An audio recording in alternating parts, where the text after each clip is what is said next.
ಮಧ್ಯಪ್ರಾಚ್ಯ ಯುದ್ಧದ effect borewell ಮಾಲೀಕರಿಗೂ ಕೂಡ ತಟ್ಟಿದೆ. ಯುದ್ಧದ ಪರಿಣಾಮದಿಂದಾಗಿ ಬೋರ್ವೆಲ್ ವಸ್ತುಗಳು ದುಬಾರಿಯಾಗಿದೆ. ಹೀಗಾಗಿ ಬೋರ್ವೆಲ್ ಕೊರೆಯೋದನ್ನು ಬಿಟ್ಟು ಈಗ ಬೋರ್ವೆಲ್ ಮಾಲೀಕರು ಮುಷ್ಕರದ ಹಾದಿಯನ್ನು ತುಳಿತಾ ಇದ್ದಾರೆ. ಬೋರ್ವೆಲ್ ಮಾಲೀಕರಿಗೆ ಯಾವ ರೀತಿಯ ಸಮಸ್ಯೆ ಆಗ್ತಾ ಇದೆ ಈ ಯುದ್ಧದಿಂದ ಬನ್ನಿ ನೋಡೋಣ. ಮಧ್ಯಪ್ರಾಚ್ಯ ದೇಶಗಳಲ್ಲಿ ಯುದ್ಧ ಮುಂದುವರಿತಾ ಇರುವಂತಹ ಹಿನ್ನೆಲೆಯಲ್ಲಿ ಒಂದು ಕಡೆ LPG ಸಿಲಿಂಡರ್ಗಳು ದೇಶಾದ್ಯಂತ ಸಮಸ್ಯೆಯಾಗಿ ಈಗಾಗಲೇ ಆಟೋ ಚಾಲಕರು ಕೂಡ ಪರದಾಟವನ್ನು ಅನುಭವಿಸ್ತಾ ಇದ್ದಾರೆ. ಮತ್ತೊಂದು ಕಡೆ ಇವತ್ತಿನ ಪರಿಸ್ಥಿತಿಯಲ್ಲಿ ಬೋರ್ವೆಲ್ ಮಾಲೀಕರು ಕೂಡ ಸಂಕಷ್ಟದ ಪರಿಸ್ಥಿತಿಗೆ ಸಿಲುಕಿರುವಂಥದ್ದು. ಹೀಗಾಗಿ ಬೋರ್ವೆಲ್ ಮಾಲೀಕರು ಕೂಡ ಇವತ್ತಿನಿಂದ ಅನಿರ್ದಿಷ್ಟಾವಧಿ ಒಂದು ಮುಷ್ಕರವನ್ನು ಕೈಗೊಂಡು ಇಡೀ ಬೋರ್ವೆಲ್ಗಳನ್ನು ನಿಲ್ಲಿಸಿ ಸ್ಟ್ರೈಕ್ ಮಾಡ್ತಾ ಇದ್ದಾರೆ. ನಾನೀಗ ಬೆಂಗಳೂರು ಗ್ರಾಮಾಂತರ ಜಿಲ್ಲೆ ಹೊಸಕೋಟೆ ತಾಲೂಕಿನ ಒಂದು ಆಲಪನಹಳ್ಳಿ ಗ್ರಾಮದ ಬಳಿ ಇರುವಂಥದ್ದು ದೃಶ್ಯಗಳಲ್ಲಿ ಕೂಡ ಗಮನಿಸ್ಬೋದು. ಈಗಾಗಲೇ ಏನು ಚಿಂತಾಮಣಿ ಮತ್ತು ಶಿಡ್ಲಘಟ್ಟ, ಬೆಂಗಳೂರು ಗ್ರಾಮಾಂತರ ಜಿಲ್ಲೆ ಆಗಿರ್ಬೋದು, ಹೊಸಕೋಟೆ ಆಗಿರ್ಬೋದು, ಕೋಲಾರ ಗಂಟ ಕೂಡ ಇದೇ ಒಂದು ಬೋರ್ವೆಲ್ಗಳು ರೈತರ ಒಂದು ಭೂಮಿಗಳಿಗೆ ಹೋಗಿ ಬೋರ್ವೆಲ್ಗಳನ್ನು ಕೊರಿಬೇಕಾಗುತ್ತೆ. ಈ ಎಲ್ಲ ಬೋರ್ವೆಲ್ಗಳು ಕೂಡ ಈಗ ಸಂಪೂರ್ಣವಾಗಿ ಈಗ ಸ್ಟ್ರೈಕ್ಗಳನ್ನ ಮಾಡ್ತಾ ಇದ್ದಾರೆ. ಯಾಕೆಂದರೆ ಮುಖ್ಯವಾಗಿ ಒಂದು ಕಡೆ ಯುದ್ಧದ ನಡೀತಾ ಇದೆ, ಮತ್ತೊಂದು ಕಡೆ ಬೆಲೆ ಏರಿಕೆಗಳಾಗ್ತಾ ಇದೆ.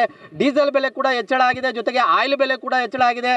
ಹಾಗೆಯೇ ಪ್ರಮುಖವಾಗಿ ನಾವು ನೋಡ್ಬೋದು ದೃಶ್ಯಗಳಲ್ಲಿ ಇಲ್ಲೇನು ನಾವು ಕಾಣಿಸ್ತಾ ಇದೆ, ಇದೇ ಒಂದು ಬಿಟ್ ರೇಟು ಕಳೆದ 2 ತಿಂಗಳ ಹಿಂದೆ 43,000 ರೂಪಾಯಿ ಇದ್ದಂತಹ ಈ ಒಂದು ಬಿಟ್ ರೇಟು ಇದೀಗ 75ರಿಂದ 78,000ಕ್ಕೆ ಏರಿಕೆ ಆಗಿದೆ. ಹೀಗಾಗಿ 1000 ಅಡಿಗೆ 1,60,000 ಈ ಹಿಂದೆ ಬೋರ್ವೆಲ್ ಮಾಲೀಕರು ರೈತರ ಬಳಿ ತೆಗೆದುಕೊಳ್ತಾ ಇದ್ರು. ಆದರೆ ಈಗ 1,60,000 ಕೂಡ ಯಾವುದೇ ರೀತಿ ವರ್ಕೌಟ್ ಆಗ್ತಾ ಇಲ್ಲ ಅನ್ನುವಂತಹ ನಿಟ್ಟಿನಲ್ಲಿ ಇವತ್ತಿನಿಂದ ಮುಷ್ಕರವನ್ನು ಕೈಗೊಂಡಿದ್ರು. ಈಗಾಗಲೇ ಆಮರ್ ಒಂದು ಬೆಲೆನೂ ಕೂಡ ಹೆಚ್ಚಾಗಿದೆ. ಈಗ ನೋಡ್ಬೋದು ಒಂದು ಬಿಟ್ಟು ಸುಮಾರು 1,800 ಅಡಿಗಳನ್ನು ಕೊರಿಬೋದು. ಆದರೆ ಈ ಒಂದು ಬಿಟ್ ರೇಟೇ ಜಾಸ್ತಿ ಆದರೆ ಇವ್ರಿಗೆ ಯಾವುದು ವರ್ಕೌಟ್ ಆಗ್ತಾ ಇಲ್ಲ ಅನ್ನುವಂತಹ ಮಾತನ್ನು ಕೂಡ ಹೇಳ್ತಾ ಇರುವಂಥದ್ದು. ಹೀಗಾಗಿ ಇವತ್ತು ಒಂದು ಪ್ರತಿಭಟನೆಯನ್ನು ಮಾಡ್ತಾ ಇದೆ. ಜೊತೆಗೆ ಬೆಲೆ ಏರಿಕೆನೂ ಕೂಡ ಹೆಚ್ಚಳ ಮಾಡಬೇಕಾಗುತ್ತೆ, ಬೋರ್ವೆಲ್ ಪಾಯಿಂಟ್ ಬೆಲೆನೂ ಕೂಡ ಹೆಚ್ಚಳ ಮಾಡಬೇಕಾಗುತ್ತೆ ಅಂತಕ್ಕಂಥ ಮಾತನ್ನು ಕೂಡ ಹೇಳ್ತಾ ಇದ್ದಾರೆ. ಇನ್ನು ನಾನೀಗ ಬೋರ್ವೆಲ್ ಮಾಲೀಕರಾಗಿರ್ತಕ್ಕಂಥ ಚನ್ಕೇಶ್ ಅವರು ಇದ್ದಾರೆ, ಅವ್ರನ್ನೇ ಮಾತಾಡ್ತೀನಿ. ಸರ್, ಈಗ ಯಾವ ರೀತಿ ಸಮಸ್ಯೆ ಆಗ್ತಾ ಇದೆ ನಿಮಗೆ? ಯಾಕೆ ಇವತ್ತು ಮುಷ್ಕರವನ್ನು ಕೈಗೊಂಡಿದ್ದೀರಿ? ಸರ್, ಇದು ಮುಷ್ಕರನ ಕೈಗೊಂಡಿದ್ದೇನೆ. ನಾವು ಇದೇ ಜನವರಿ ತಿಂಗಳಲ್ಲಿ ಸ್ಟ್ರೈಕ್ ಮಾಡಿದ್ರಿ, ಗಾಡಿ ಎಲ್ಲ ನಿಲ್ಲಿಸಿ, ಏನಕ್ಕೆ ಸ್ಪೇರ್ ಪಾರ್ಟ್ಸು, ಬೆಟ್ಟು, ಯಾಮಾರು ಇದೆಲ್ಲ ಜಾಸ್ತಿ ಆಗಿದೆ ಅಂತ. ಮತ್ತೆ ಇವಾಗ ಏನಾಗಿತ್ತು ಅಂದರೆ, ನಾವು ಸ್ಟ್ರೈಕ್ ಮಾಡಿದಾಗ 1,43,000ರಿಂದ 1,50,000 ಗಂಟ ಬೆಟ್ ರೇಟ್ ಹೋಗಿತ್ತು. ಇವತ್ತು 1,70,000ರಿಂದ 1,78,000 ಗಂಟ ಬೆಟ್ ರೇಟ್ ಹೋಗಿದೆ ಸರ್. ಹಾಗಾಗಿ ನಾವು 1,60,000 ರೂಪಾಯಿ ಏನು ನಾವು ಹಿಂದೆಲ್ಲ ಮಾತಾಡಿ ಏಜೆಂಟ್ ಮತ್ತು ಓನರ್ಸ್ ಇವರೆಲ್ಲ ಸೇರಿ ಮಾತಾಡಿ ರೇಟ್ ಮಾತಾಡ್ಕೊಂಡಿದ್ರಿ. ಆ ರೇಟ್ ಮಾತಾಡ್ಕೊಂಡಿದ್ರು ಇವತ್ತು ಒಂದು ಬೆಟ್ ಮೇಲೆ 30,000 ಜಾಸ್ತಿ ಆಗ್ಬಿಡ್ತು ಸರ್. ಒಂದು ಬೆಟ್ ಮೇಲೆ 30,000 ಜಾಸ್ತಿ ಆಗಿರೋದ್ರಿಂದ ಇವತ್ತು ಬೋರ್ ಗಾಡಿ 1000 ಅಡಿ ಓಡಿಸಿದ್ರು ಕೂಡ ₹1 ಪ್ರಯೋಜನ ಇಲ್ದಿದ್ದಕ್ಕೆ ಅದಕ್ಕೆ ನಮ್ಮ ಓನರ್ಸ್ ಎಲ್ಲ ಮಾತಾಡ್ಕೊಂಡು ಈ ಗಾಡಿ ಎಲ್ಲ ಸ್ಟ್ರೈಕ್ ಮಾಡೋಣ ಅಂತ ನಿಲ್ಲಿಸಿ 3 ದಿನ ಆಗಿದೆ ಸರ್. ಶನಿವಾರ ನಿಲ್ಲಿಸಿದಿರಿ. ಇನ್ನು ನಾಳೆ ನಮ್ಮ ಏಜೆಂಟ್ ಇವರೆಲ್ಲ ಬರ್ತಾರೆ. ಬಂದಮೇಲೆ ರೇಟ್ ಮಾತಾಡಿ ಏನು ರೇಟ್ ಆಗುತ್ತಾ, ಏನು ರೇಟ್ ಮಾಡಬೇಕು ಅಂತ ಇನ್ನು ಡಿಸ್ಕಷನಲ್ಲಿ ಇದ್ದೀರಿ ಸರ್. ಯುದ್ಧದ ಎಫೆಕ್ಟ್ ನಿಮಗೂ ಕೂಡ ತಟ್ಟಿದೆ, ಯಾಕಂದರೆ ಈಗ ಡೀಸೆಲ್ ಬೆಲೆನೂ ಕೂಡ ಹೆಚ್ಚಾಗಿದೆ. ಹೌದು ಸರ್, ಯುದ್ಧದ ಎಫೆಕ್ಟ್ ನಮಗೂ ತಟ್ಟಿದೆ ಸರ್. ಇವಾಗ ಒಂದು ಸಿಲಿಂಡರ್ ಕೂಡ ಸಿಗ್ತಾ ಇಲ್ಲ. ಎಲ್ಲ ಸೌದೆ ಒಲೆಯಲ್ಲಿ ಇಕ್ಕೊಂಡು 5,000, 6,000, 7,000 ಕೊಟ್ಟರು ಸಿಲಿಂಡರ್ ಸಿಗ್ತಾ ಇಲ್ಲ. ಎಲ್ಲ ಹೋಗಿದ್ದು ಪಾಯಿಂಟಲ್ಲಿ 3 ಕಲ್ಲಿಕ್ಬಿಟ್ಟು ಇಟ್ಕೆ ಇಕ್ಕೊಂಬಿಟ್ಟು ಅದರಲ್ಲಿ ಸೌದೆಯಲ್ಲಿ ಹಾಕೊಂಡು ಅಡುಗೆ ಮಾಡೋಂಥ ಪರಿಸ್ಥಿತಿ ಬಂದಿದೆ ಸರ್. ಕ್ಯಾಮ್ರಾಮನ್ ಮುನಿಗೌಡ ಜೊತೆ ಮಂಜುನಾಥ್ ದಿನ್ನೂರು, ರಿಪಬ್ಲಿಕ್ ಕನ್ನಡ, ದೇವನಹಳ್ಳಿ. ಬೆಂಗಳೂರಿನ ಮಧ್ಯಪ್ರಾಚ್ಯ ಯುದ್ಧದ ಎಫೆಕ್ಟ್ ಬೋರ್ವೆಲ್ ಮಾಲೀಕರಿಗೂ ಕೂಡ ತಟ್ಟಿದೆ. ಯುದ್ಧದ ಪರಿಣಾಮದಿಂದಾಗಿ ಬೋರ್ವೆಲ್ ವಸ್ತುಗಳು ದುಬಾರಿಯಾಗಿದೆ. ಹೀಗಾಗಿ ಬೋರ್ವೆಲ್ ಕೊರೆಯೋದನ್ನು ಬಿಟ್ಟು ಈಗ ಬೋರ್ವೆಲ್ ಮಾಲೀಕರು ಮುಷ್ಕರದ ಹಾದಿಯನ್ನು ತುಳಿತಾ ಇದ್ದಾರೆ. ಬೋರ್ವೆಲ್ ಮಾಲೀಕರಿಗೆ ಯಾವ ರೀತಿಯ ಸಮಸ್ಯೆ ಆಗ್ತಾ ಇದೆ ಈ ಯುದ್ಧದಿಂದ ಬನ್ನಿ ನೋಡೋಣ. ಮಧ್ಯಪ್ರಾಚ್ಯ ದೇಶಗಳಲ್ಲಿ ಯುದ್ಧ ಮುಂದುವರಿತಾ ಇರುವಂತಹ ಹಿನ್ನೆಲೆಯಲ್ಲಿ ಒಂದು ಕಡೆ LPG ಸಿಲಿಂಡರ್ಗಳು ದೇಶಾದ್ಯಂತ ಸಮಸ್ಯೆಯಾಗಿ ಈಗಾಗಲೇ ಆಟೋ ಚಾಲಕರು ಕೂಡ ಪರದಾಟವನ್ನು ಅನುಭವಿಸ್ತಾ ಇದ್ದಾರೆ. ಮತ್ತೊಂದು ಕಡೆ ಇವತ್ತಿನ ಪರಿಸ್ಥಿತಿಯಲ್ಲಿ ಬೋರ್ವೆಲ್ ಮಾಲೀಕರು ಕೂಡ ಸಂಕಷ್ಟದ ಪರಿಸ್ಥಿತಿಗೆ ಸಿಲುಕಿರುವಂಥದ್ದು. ಹೀಗಾಗಿ ಬೋರ್ವೆಲ್ ಮಾಲೀಕರು ಕೂಡ ಇವತ್ತಿನಿಂದ ಅನಿರ್ದಿಷ್ಟಾವಧಿ ಒಂದು ಮುಷ್ಕರವನ್ನು ಕೈಗೊಂಡು ಇಡೀ ಬೋರ್ವೆಲ್ಗಳನ್ನು ನಿಲ್ಲಿಸಿ ಸ್ಟ್ರೈಕ್ ಮಾಡ್ತಾ ಇದ್ದಾರೆ. ನಾನೀಗ ಬೆಂಗಳೂರು ಗ್ರಾಮಾಂತರ ಜಿಲ್ಲೆ ಹೊಸಕೋಟೆ ತಾಲೂಕಿನ ಒಂದು ಆಲಪನಹಳ್ಳಿ ಗ್ರಾಮದ ಬಳಿ ಇರುವಂಥದ್ದು ದೃಶ್ಯಗಳಲ್ಲಿ ಕೂಡ ಗಮನಿಸ್ಬೋದು. ಈಗಾಗಲೇ ಏನು ಚಿಂತಾಮಣಿ ಮತ್ತು ಶಿಡ್ಲಘಟ್ಟ, ಬೆಂಗಳೂರು ಗ್ರಾಮಾಂತರ ಜಿಲ್ಲೆ ಆಗಿರ್ಬೋದು, ಹೊಸಕೋಟೆ ಆಗಿರ್ಬೋದು, ಕೋಲಾರ ಗಂಟ ಕೂಡ ಇದೇ ಒಂದು ಬೋರ್ವೆಲ್ಗಳು ರೈತರ ಒಂದು ಭೂಮಿಗಳಿಗೆ ಹೋಗಿ ಬೋರ್ವೆಲ್ಗಳನ್ನು ಕೊರಿಬೇಕಾಗುತ್ತೆ. ಈ ಎಲ್ಲ ಬೋರ್ವೆಲ್ಗಳು ಕೂಡ ಈಗ ಸಂಪೂರ್ಣವಾಗಿ ಈಗ ಸ್ಟ್ರೈಕ್ಗಳನ್ನ ಮಾಡ್ತಾ ಇದ್ದಾರೆ. ಯಾಕೆಂದರೆ ಮುಖ್ಯವಾಗಿ ಒಂದು ಕಡೆ ಯುದ್ಧದ ನಡೀತಾ ಇದೆ, ಮತ್ತೊಂದು ಕಡೆ ಬೆಲೆ ಏರಿಕೆಗಳಾಗ್ತಾ ಇದೆ. ಡೀಸೆಲ್ ಬೆಲೆ ಕೂಡ ಹೆಚ್ಚಳ ಆಗಿದೆ, ಜೊತೆಗೆ ಆಯಿಲ್ ಬೆಲೆ ಕೂಡ ಹೆಚ್ಚಳ ಆಗಿದೆ. ಹಾಗೆಯೇ ಪ್ರಮುಖವಾಗಿ ನಾವು ನೋಡ್ಬೋದು ದೃಶ್ಯಗಳಲ್ಲಿ ಇಲ್ಲೇನು ನಾವು ಕಾಣಿಸ್ತಾ ಇದೆ, ಇದೇ ಒಂದು ಬಿಟ್ ರೇಟು ಕಳೆದ 2 ತಿಂಗಳ ಹಿಂದೆ 43,000 ರೂಪಾಯಿ ಇದ್ದಂತಹ ಈ ಒಂದು ಬಿಟ್ ರೇಟು ಇದೀಗ 75ರಿಂದ 78,000ಕ್ಕೆ ಏರಿಕೆ ಆಗಿದೆ. ಹೀಗಾಗಿ 1000 ಅಡಿಗೆ 1,60,000 ಈ ಹಿಂದೆ ಬೋರ್ವೆಲ್ ಮಾಲೀಕರು ರೈತರ ಬಳಿ ತೆಗೆದುಕೊಳ್ತಾ ಇದ್ರು. ಆದರೆ ಈಗ 1,60,000 ಕೂಡ ಯಾವುದೇ ರೀತಿ ವರ್ಕೌಟ್ ಆಗ್ತಾ ಇಲ್ಲ ಅನ್ನುವಂತಹ ನಿಟ್ಟಿನಲ್ಲಿ ಇವತ್ತಿನಿಂದ ಮುಷ್ಕರವನ್ನು ಕೈಗೊಂಡಿದ್ರು. ಈಗಾಗಲೇ ಆಮರ್ ಒಂದು ಬೆಲೆನೂ ಕೂಡ ಹೆಚ್ಚಾಗಿದೆ. ಈಗ ನೋಡ್ಬೋದು ಒಂದು ಬಿಟ್ಟು ಸುಮಾರು 1800 ಅಡಿಗಳನ್ನು ಕೊರಿಬೋದು. ಆದರೆ ಈ ಒಂದು ಬಿಟ್ ರೇಟೇ ಜಾಸ್ತಿ ಆದರೆ ಇವ್ರಿಗೆ ಯಾವುದು ವರ್ಕೌಟ್ ಆಗ್ತಾ ಇಲ್ಲ ಅನ್ನುವಂತಹ ಮಾತನ್ನು ಕೂಡ ಹೇಳ್ತಾ ಇರುವಂಥದ್ದು. ಹೀಗಾಗಿ ಇವತ್ತು ಒಂದು ಪ್ರತಿಭಟನೆಯನ್ನು ಮಾಡ್ತಾ ಇದೆ. ಜೊತೆಗೆ ಬೆಲೆ ಏರಿಕೆನೂ ಕೂಡ ಹೆಚ್ಚಳ ಮಾಡಬೇಕಾಗುತ್ತೆ, ಬೋರ್ವೆಲ್ ಪಾಯಿಂಟ್ ಬೆಲೆನೂ ಕೂಡ ಹೆಚ್ಚಳ ಮಾಡಬೇಕಾಗುತ್ತೆ ಅಂತಕ್ಕಂಥ ಮಾತನ್ನು ಕೂಡ ಹೇಳ್ತಾ ಇದ್ದಾರೆ. ಇನ್ನು ನಾನೀಗ ಬೋರ್ವೆಲ್ ಮಾಲೀಕರಾಗಿರ್ತಕ್ಕಂಥ ಚನ್ಕೇಶ್ ಅವರು ಇದ್ದಾರೆ, ಅವನ್ನೇ ಮಾತಾಡ್ತೀನಿ. ಸರ್, ಈಗ ಯಾವ ರೀತಿ ಸಮಸ್ಯೆ ಆಗ್ತಾ ಇದೆ ನಿಮಗೆ, ಯಾಕೆ ಇವತ್ತು ಮುಷ್ಕರವನ್ನು ಕೈಗೊಂಡಿದ್ದೀರಿ?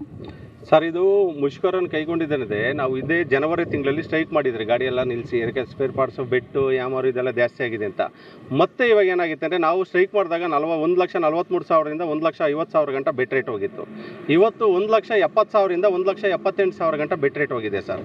ಹಾಗಾಗಿ ನಾವು 1,60,000 ರೂಪಾಯಿ ಏನು ನಾವು ಹಿಂದೆಲ್ಲ ಮಾತಾಡಿ ಏಜೆಂಟ್ ಮತ್ತು ಓನರ್ಸ್ ಇವರೆಲ್ಲ ಸೇರಿ ಮಾತಾಡಿ ರೇಟ್ ಮಾತಾಡ್ಕೊಂಡಿದ್ರಿ. ಆ ರೇಟ್ ಮಾತಾಡ್ಕೊಂಡಿದ್ರು ಇವತ್ತು ಒಂದು ಬೆಟ್ ಮೇಲೆ 30,000 ಜಾಸ್ತಿ ಆಗ್ಬಿಡ್ತು ಸರ್. ಒಂದು ಬೆಟ್ ಮೇಲೆ 30,000 ಜಾಸ್ತಿ ಆಗಿರೋದ್ರಿಂದ ಇವತ್ತು ಬೋರ್ ಗಾಡಿ 1000 ಅಡಿ ಓಡಿಸಿದ್ರು ಕೂಡ ₹1 ಪ್ರಯೋಜನ ಇಲ್ದಿದ್ದಕ್ಕೆ ಅದಕ್ಕೆ ನಮ್ಮ ಓನರ್ಸ್ ಎಲ್ಲ ಮಾತಾಡ್ಕೊಂಡು ಈ ಗಾಡಿ ಎಲ್ಲ ಸ್ಟ್ರೈಕ್ ಮಾಡೋಣ ಅಂತ ನಿಲ್ಲಿಸಿ 3 ದಿನ ಆಗಿದೆ ಸರ್. ಶನಿವಾರ ನಿಲ್ಲಿಸಿದಿರಿ. ಇನ್ನು ನಾಳೆ ನಮ್ಮ ಏಜೆಂಟ್ ಇವರೆಲ್ಲ ಬರ್ತಾರೆ. ಬಂದಮೇಲೆ ರೇಟ್ ಮಾತಾಡಿ ಏನು ರೇಟ್ ಆಗುತ್ತಾ, ಏನು ರೇಟ್ ಮಾಡಬೇಕು ಅಂತ ಇನ್ನು ಡಿಸ್ಕಷನಲ್ಲಿ ಇದೆ ಸರ್. ಯುದ್ಧದ ಎಫೆಕ್ಟ್ ನಿಮಗೂ ಕೂಡ ತಟ್ಟಿದೆ, ಯಾಕಂದ್ರೆ ಈಗ ಡೀಸೆಲ್ ಬೆಲೆನೂ ಕೂಡ ಹೆಚ್ಚಾಗಿದೆ. ಹೌದು ಸರ್, ಯುದ್ಧದ ಎಫೆಕ್ಟ್ ನಮಗೂ ತಟ್ಟಿದೆ ಸರ್. ಇವಾಗ ಒಂದು ಸಿಲಿಂಡರ್ ಕೂಡ ಸಿಗ್ತಾ ಇಲ್ಲ. ಎಲ್ಲ ಸೌದೆ ಒಲೆಯಲ್ಲಿ ಇಕ್ಕೊಂಡು 5,000, 6,000, 7,000 ಕೊಟ್ಟರು ಸಿಲಿಂಡರ್ ಸಿಗ್ತಾ ಇಲ್ಲ. ಎಲ್ಲ ಹೋಗಿದ್ದು ಪಾಯಿಂಟಲ್ಲಿ 3 ಕಲ್ಲಿಕ್ಬಿಟ್ಟು ಇಟ್ಟಿಗೆ ಇಕ್ಕೊಂಬಿಟ್ಟು ಅದರಲ್ಲಿ ಸೌದೆಯಲ್ಲಿ ಹಾಕೊಂಡು ಅಡುಗೆ ಮಾಡೋಂಥ ಪರಿಸ್ಥಿತಿ ಬಂದಿದೆ ಸರ್. ಕ್ಯಾಮ್ರಾಮನ್ ಮುನಿಗೌಡ ಜೊತೆ ಮಂಜುನಾಥ್ ದಿನ್ನೂರು, ರಿಪಬ್ಲಿಕ್ ಕನ್ನಡ, ದೇವನಹಳ್ಳಿ. ಬೆಂಗಳೂರಿನ ಮಧ್ಯಪ್ರಾಚ್ಯ ಯುದ್ಧದ ಎಫೆಕ್ಟ್ ಬೋರ್ವೆಲ್ ಮಾಲೀಕರಿಗೂ ಕೂಡ ತಟ್ಟಿದೆ. ಯುದ್ಧದ ಪರಿಣಾಮದಿಂದಾಗಿ ಬೋರ್ವೆಲ್ ವಸ್ತುಗಳು ದುಬಾರಿಯಾಗಿದೆ. ಹೀಗಾಗಿ ಬೋರ್ವೆಲ್ ಕೊರೆಯೋದನ್ನು ಬಿಟ್ಟು ಈಗ ಬೋರ್ವೆಲ್ ಮಾಲೀಕರು ಮುಷ್ಕರದ ಹಾದಿಯನ್ನು ತುಳಿತಾ ಇದ್ದಾರೆ. ಬೋರ್ವೆಲ್ ಮಾಲೀಕರಿಗೆ ಯಾವ ರೀತಿಯ ಸಮಸ್ಯೆ ಆಗ್ತಾ ಇದೆ ಈ ಯುದ್ಧದಿಂದ, ಬನ್ನಿ ನೋಡೋಣ. ಮಧ್ಯಪ್ರಾಚ್ಯ ದೇಶಗಳಲ್ಲಿ ಯುದ್ಧ ಮುಂದುವರಿತಾ ಇರುವಂತಹ ಹಿನ್ನೆಲೆಯಲ್ಲಿ ಒಂದು ಕಡೆ LPG ಸಿಲಿಂಡರ್ಗಳು ದೇಶಾದ್ಯಂತ ಸಮಸ್ಯೆಯಾಗಿ ಈಗಾಗಲೇ ಆಟೋ ಚಾಲಕರು ಕೂಡ ಪರದಾಟವನ್ನು ಅನುಭವಿಸ್ತಾ ಇದ್ದಾರೆ. ಮತ್ತೊಂದು ಕಡೆ ಇವತ್ತಿನ ಪರಿಸ್ಥಿತಿಯಲ್ಲಿ ಬೋರ್ವೆಲ್ ಮಾಲೀಕರು ಕೂಡ ಸಂಕಷ್ಟದ ಪರಿಸ್ಥಿತಿಗೆ ಸಿಲುಕಿರುವಂಥದ್ದು. ಹೀಗಾಗಿ ಬೋರ್ವೆಲ್ ಮಾಲೀಕರು ಕೂಡ ಇವತ್ತಿನಿಂದ ಅನಿರ್ದಿಷ್ಟಾವಧಿ ಒಂದು ಮುಷ್ಕರವನ್ನು ಕೈಗೊಂಡು ಇಡೀ ಬೋರ್ವೆಲ್ಗಳನ್ನು ನಿಲ್ಲಿಸಿ ಸ್ಟ್ರೈಕ್ ಮಾಡ್ತಾ ಇದ್ದಾರೆ. ನಾನೀಗ ಬೆಂಗಳೂರು ಗ್ರಾಮಾಂತರ ಜಿಲ್ಲೆ ಹೊಸಕೋಟೆ ತಾಲೂಕಿನ ಒಂದು ಆಲಪನಹಳ್ಳಿ ಗ್ರಾಮದ ಬಳಿ ಇರುವಂಥದ್ದು ದೃಶ್ಯಗಳಲ್ಲಿ ಕೂಡ ಗಮನಿಸ್ಬೋದು.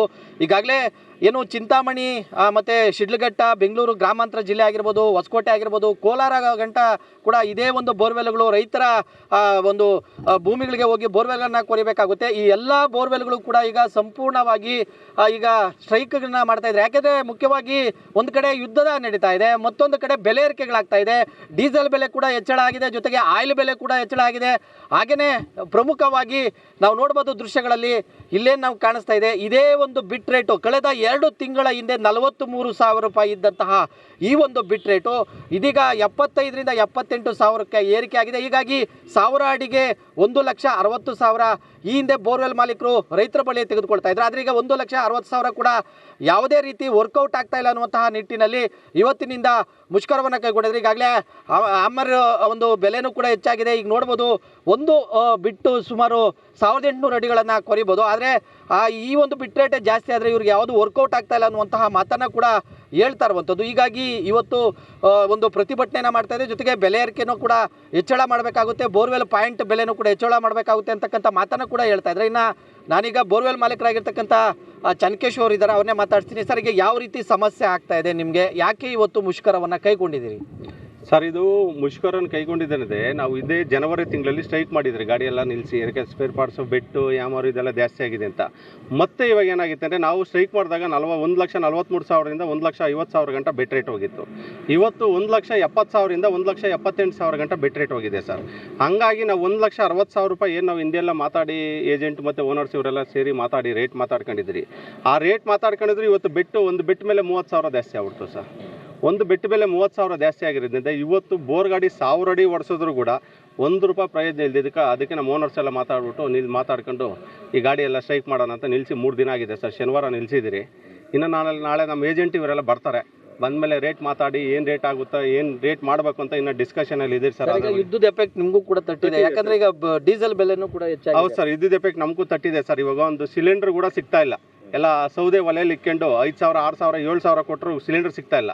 ಎಲ್ಲ ಹೋಗಿದ್ದು ಪಾಯಿಂಟಲ್ಲಿ 3 ಕಲ್ಲಿಕ್ಬಿಟ್ಟು ಇಟ್ಟಿಗೆ ಇಕ್ಕೊಂಬಿಟ್ಟು ಅದರಲ್ಲಿ ಸೌದೆಯಲ್ಲಿ ಹಾಕೊಂಡು ಅಡುಗೆ ಮಾಡೋಂಥ ಪರಿಸ್ಥಿತಿ ಬಂದಿದೆ ಸರ್. ಕ್ಯಾಮ್ರಾಮನ್ ಮುನಿಗೌಡ ಜೊತೆ ಮಂಜುನಾಥ್ ದಿನ್ನೂರು, ರಿಪಬ್ಲಿಕ್ ಕನ್ನಡ, ದೇವನಹಳ್ಳಿ. ಬೆಂಗಳೂರಿನ